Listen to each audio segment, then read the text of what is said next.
जौन की वीडियो में हम ई बोल दिले बनी कि अगर मेहरारू से कोनो बात कह दहल जाला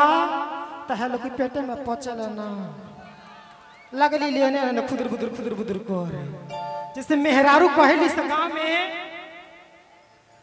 तनी हमरा गमछुआ खातिर जोर से हल्ला करके तनी ताली बजा दीजिएगा। आज यही गमछुआ के देन है जो हमारे घर में आज रोटी बन रही है। शायद ही गमछुआ ना रही तो शायद हमरा के क्यों चिन्हबो ना करी। देखी जब कोनो मेहरारू से कोनो बात कह दहल जाला तो हलो की पेटे में पचे ना जैसे मेहरारू कहली सो ए उमरौतिया कमाई देख हम तोरे से ई बात कहत नहीं कैसे कहिए मोर कोई मां हमारा कौन से कहला करे हम हे कान से सुनी ले हे कान से निकाल दिले आ इतने बतिया कह के कटे बाजार में चल जाई आ जब रास्ता में आ तो 3-4 गो लोग कही कहो आई खुरहुरिया में कैसन हाला भइल भाई बतिया सब सही बा वो कह ना ऐसा तो कोनो बात नहीं खे तनी सौरी आगे बढ़ते गौरी आदमी कह कहो खूब तो खुरहुरिया गांव में हालत शोर शराबा भइल भाई बात सब सही बा न बाकी वो आदमी के नौवा ना बताई कि बतिया कहले के बा आ तू सोच बकरी हम एगो मेहरारू सी बात कहले बनिया पूरा गौवा भर के लोगवा कैसे जानता आ घर जाके कहबा का रे उमरौतिया कमाई काहे तोरा से बात कहते तो पूरा बनी निहर गांव में बांट देले बड़े रे तू कोई ये मेहरारू हो बका के कुल बात कही हो उ त बाते बात पे आवत रहे ना त मुंह में से निकल गइले तो मेहरारू कोनो बात कहली से ना कहली से के मुंह में से निकल गइले। एगो और वीडियो बना के डालनी जोन की वीडियो हमार बहुत तेजी से वायरल भइल। उ वीडियो में मैं बोल देले बनी कि अगर मेहरारू अपना घरे कोनो परिस्थिति में रहली सो मेहरारू अपना घरे कोनो हालात में रही जब उहे मेहरारू दूसरा के घरे जाई नु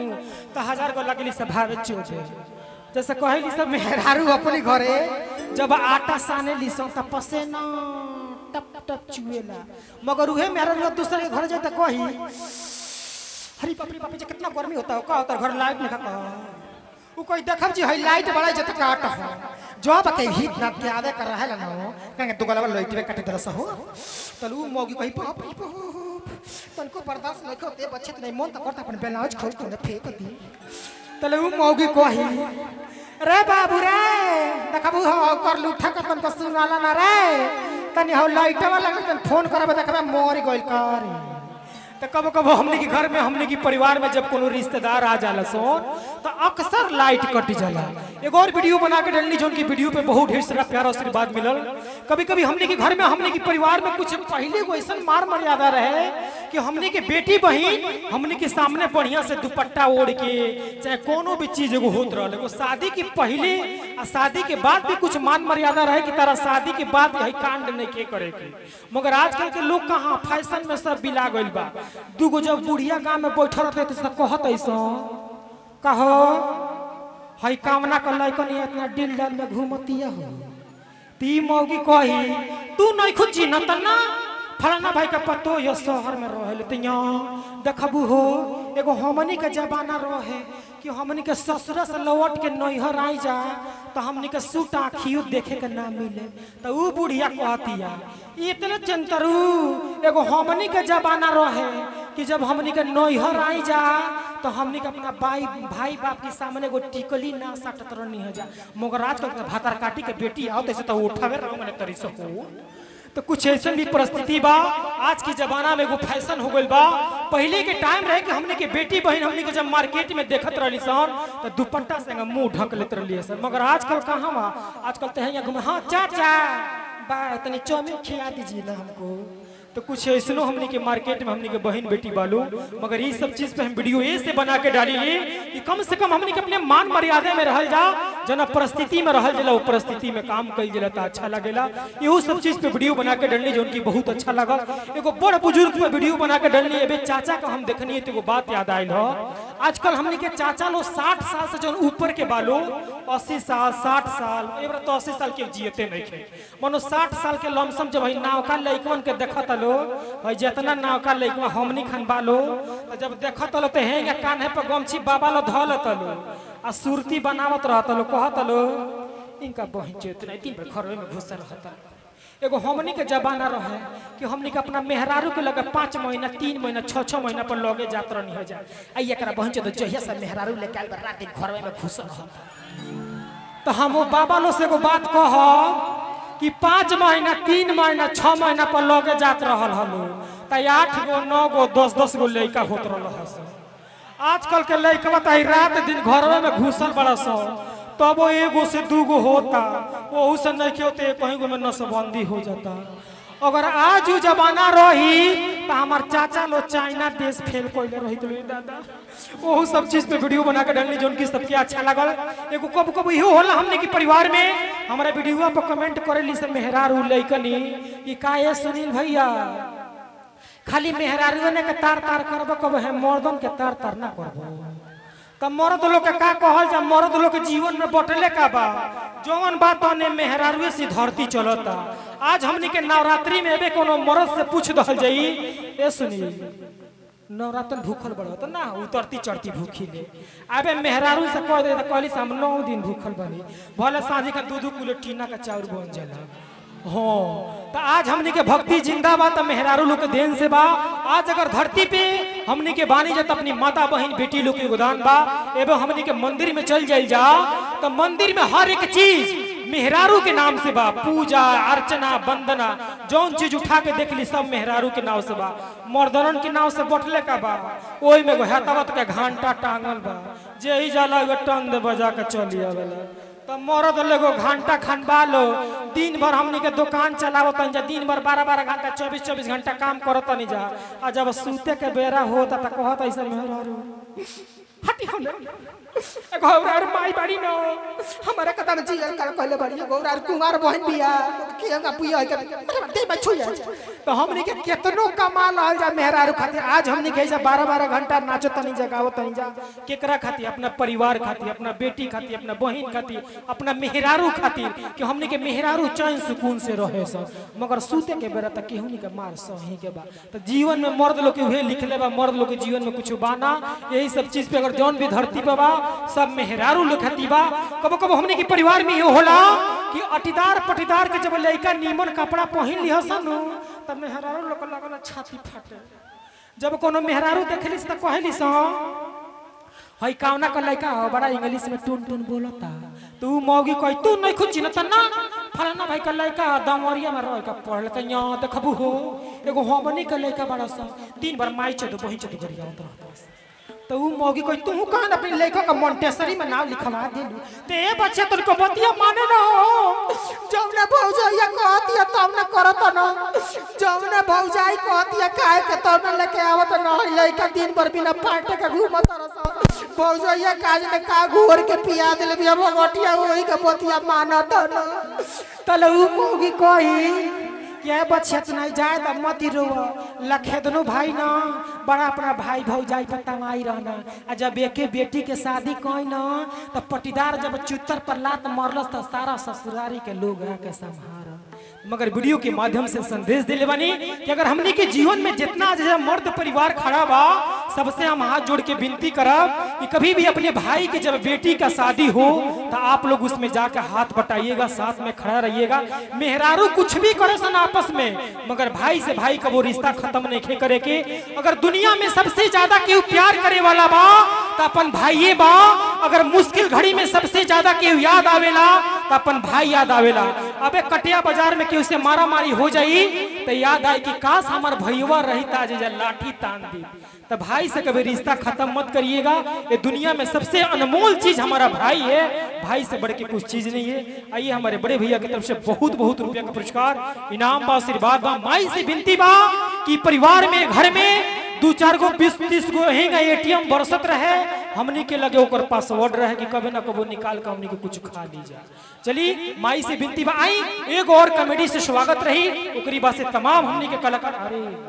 चलिए हमारे बड़े भैया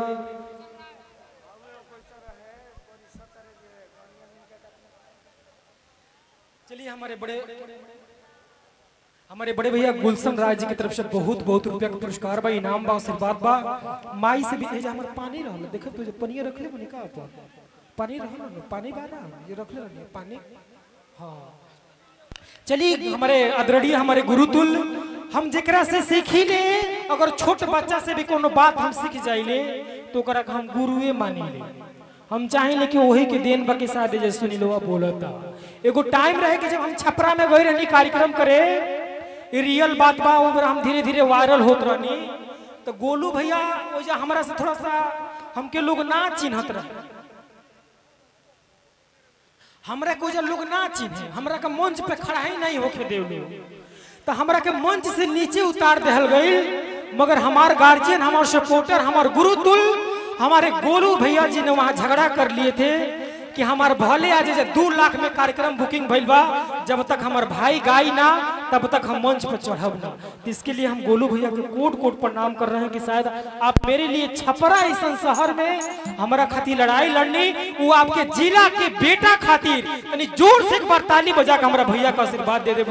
आपका जिला का नाम अगर रोशन हो रहा है, आज कोई कह रहा है कि सुनीलवा गोपालगंज के हो, तो उसमें कहीं ना कहीं योगदान आप सबका और हमारे गोलू भैया का योगदान है। जो आज गोलू भैया मेरे लिए लड़ाई लड़े थे छपरा में, आपको दिल से धन्यवाद और कोट कोट प्रणाम। आई कबो कबो गोलू भैया की फरमाइश बा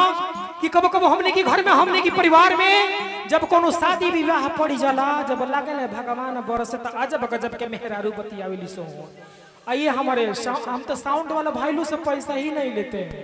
चलिए मगर यही आशीर्वाद प्यार देते रहे कि आज आपका दिव्य ज्योति जी की तरफ से बहुत बहुत रुपया का पुरस्कार बा, इनाम बा। तो जब कोनो मेहरारू टेंशन में बैठा रही सा गाँव में मेहरारू, तो दूसर की मेहरारू देखी तो कही काकी अका जी कुछ भइल बा, काहे इतना टेंशन में बैठल बानी? तो कहियो हो तकबो दिमागवा एकदम टेंशन से फाटत त काहे? ते बाबू है बबुनिया के 5 गो दिन बियाह भाई भगवान खुले का नौवन ने खले तो तू मौगी कोई भगवान पंडित जी से पात्रा ना देखल रहनी हो, ते बछिया तनाई पंडित जी से पात्रा देखौनी त दासा न भइल बा हो। जे तेरे जुग जमाना बदलता वही पंडित जी लोग पतरो बदलता। ए बछिया तू नहीं हो तले ऊ मौगी दूसर की कही हो, ये बच्चे ने कितना भगवान बरसत रहे हो, कितना इनकी गाड़ी में पानी भोल बा कि तनको रुकत नहीं खून। तो कब कब मेहरारू जब अपने आप पे उतरे लिसन तो भगवानों जी के गाड़ी दे दी लिसन। वो सब चीज पे वीडियो बना के डालनी जोन की सबके अच्छा लगल। एगो वीडियो बना के डालनी जोन की हमरा आईडी पे, इंस्टाग्राम आईडी पे हमरा लगता गोलू भैया 75 मिलियन चला गया। वो आप सबका आशीर्वाद है, थोड़ा सा फोन दे दीजिए अपना, कोई भी फोन दे दीजिए। देखिए अब हमने के लगे आईफोन के नाना की ना जा कोई करोड़ के, तो हमनी के मोबाइल बगलिए में रहेला। मगर एबे कोनो मेहरारू के आईफोन के दादा ना कीन के दे दो, ओकनी के कहीं गो जगह फिक्स रहेला। कहो रे कहो आ कोनो विदेशियन मेहरारू खूब काम करत रहिसन, खूब मानो खूब जोर में बाड़ी से विदेशियन के मेहरारू। आ वही बीच में विदेश के फोन आ गल तो कहली से मेहरारू कौन का फोन आ करे अभी तक पापा हो वीडियो कॉलिंग कोइलो बनो। हां गोल लागतनी उ कोया खुश रहा, बड़ा गर्मी आई बड़ू का बातिया। तो हां देखी ना ना हम 9000 रुपया भेजल रहनी हो, तो कोनी तई कटे बजरिया में सब दवलिया में टांगल जरा टीवी तक किन के लेके आवत नहीं। तू कोई लगलू आगे में मुते जी मजरा है। हां अपने गर्मी मार में लेबे उल्टा सीधा कुछ कह दे। तू कोई अच्छे सब बा छोड़ा सब ठीक बा, तो हां सब ठीक बा। तो ये दादा हो रे विदेश में बकरी चलाइले का जी पीछे में बकरी लगत है, तो वो मर्दा कही घर के लोग का बुझता कि 10 गो रुपया कमा के घरे हमनी के केंगा भेजत नहीं जा। घरे में मेहरारू बेग टांग लेते सर रात दिन सोनारे की दुकान पर आ पानी पूरी की दुकान पर घूमत रही सन। तो ई मौगी कही अच्छा जाय दी मत रोई रो रो के कोनो बतिया कहले लो त हमर कर जला कर फाटेला। हम केंगा कमा नियर दे रहला विदेश में जाकर गोल के पानी नियर बोल भाई कर्जा भरा जला तो रो घर चली आई। तब मर्दा कही बाप रे बाप, यही मेहरारू के आँखी में आंसू और नाकी में पोटा भल भल फेंकली से कहली से गिर रोतनी। तली मौग का जी मच रही हो जल्दी से रे आई हमरे तन को ठीक लागत नहीं के तले कुछ मर्दा कही तो मौगी कहि ना इकुल ए जे लोग सन लोग का कहि छी घरे हे बतिया बने हुए बतिया ना ना ना भाई लइका सियान वैसे लोग इतना जे अच्छे ली ना मानो तो कबो कबो हमने के परिवार में हमने के घर में हमने के माता बहन बेटी हमने के मेहरारू जब हमने के परिवार से भी दूर होने जा तो कभी कभी अपने मन की संतुष्टि खातिर कभी कभी अपने फोन से भी हम लोग कुछ न कुछ कर लेते हैं। वही सब चीज पे वीडियो बना के डलनी जो उनकी सबके अच्छा लगल आई। अपना बेटा अपना भाई अपना भतीजा से कोनो गलती सही भइल हुई तो एक बार फिर से एक बार गोड़ छू के माफी मांगतनी, तनी फिर से तनी जोर से ताली बजा के हमरा को आशीर्वाद दे दी।